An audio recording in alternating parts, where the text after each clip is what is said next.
Hey team, so Friday is here, and last but not least in the week, we're going to get our workout in. So today what we're looking at is going to be a 14-minute AMRAP.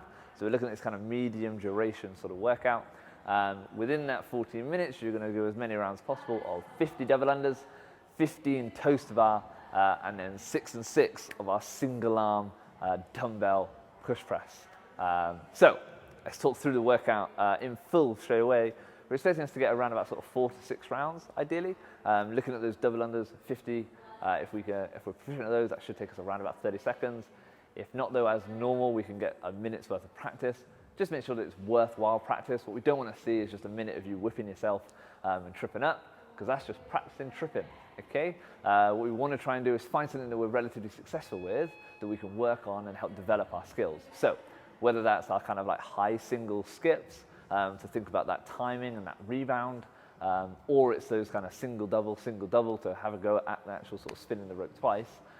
Find something that you can do and you can get a relatively large amount of reps consistently, and then work on that. Okay. If not, though, obviously we can just double the number, do 100 singles, and just work through nice and steady. However, I will say, if we do want to be able to do double unders, you have to practice them. Okay, it's a skill that we need to learn. And that comes through just exposure and just doing it more. We're never going to be able to double under if all we ever do is singles, okay? Just sort of think about that, all right? 15 toes to bar next. That's a relatively large number. Obviously, we're not doing loads and loads of rounds, sort of 4 to 6 rounds, like I said. So in terms of sort of like total reps, it's not a massive amount. However, this is a very high skill movement, okay? So we're expecting those 15 that we're likely going to have to break them up into kind of 2 or 3 sets every round. And to be honest, I would advise breaking them up early to be able to then maintain larger sets towards the end. That's probably what I would recommend doing. If need be, then we can obviously just reduce the number back to something we can do in kind of 2 or 3 sets, maybe 10, maybe 12, that kind of thing. Or we can obviously go to our hanging knee raise or a variation on the floor, whether it's a lying toes to bar or toes to rig, or like a V-up, tuck-up, sit-up kind of variation. Lastly then, we've said, you can see we've put 6 and 6 single arm dumbbell push press. Now the reason being, we want to do all 6 on one side, then switch over, and then 6 on the other. So we're not going to be like alternating reps. We're going to go 6 on one, 6 on the other. Now weights for this is going to be guys 22.5, girls 15. And it's a little bit of unilateral work.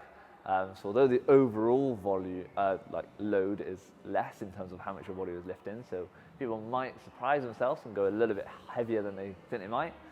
We are going to have to work a little bit more in terms of our core control to be able to stabilize that one implement like above our head or on one side of our body. Okay, so it's a nice little twist. Hopefully you guys will enjoy it. Okay, so there's a workout to finish off. We're going to get a 9-minute EMOM. This is kind of some of our sort of corrective exercise, sort of strength, sort of building kind of stuff. So minute number 1, we're looking at 16 dumbbell or kettlebell forward lunges. So we did reverse lunges last time. Changing it to a forward lunge just increases our ground reaction forces, so it makes it a little bit more challenging. So we can think about that. Obviously, you've all got a dumbbell out already, so maybe look to use something around that kind of load. Maybe even the same weight as last week, maybe even slightly heavier if you're feeling good, that kind of thing. Second minute, we're looking at our 3-point row. So this is a single arm row on each side. I think we're doing 8 reps on each side on this one. So that's obviously going to be 3 points of contact. It's going to be one foot, other foot, and then one hand on a box as well. And then we're just rowing that dumbbell or kettlebell, whatever it is, up into sort of our lower chest kind of region.